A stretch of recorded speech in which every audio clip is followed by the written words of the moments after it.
Nyo, na masikio ningezamia kia Mungu sasa chao za supu. Bwana, watoto wadogo lomba. Kwa nyumba gani mzoko? Mkome, Mungu wa nini?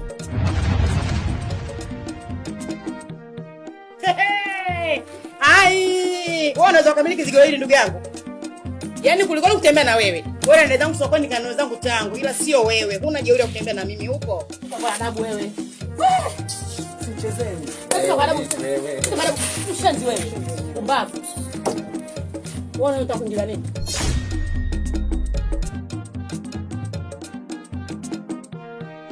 Hilo sio bwato sasa.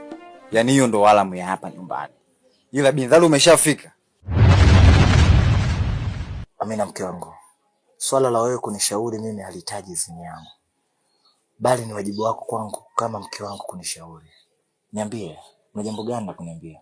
Yaani kaka, ukisema ufuatilize kila kitu ambacho kinaendelea huko ndani, utapasuka kichwa. Mambo mengine yaache tu kama yalivyo.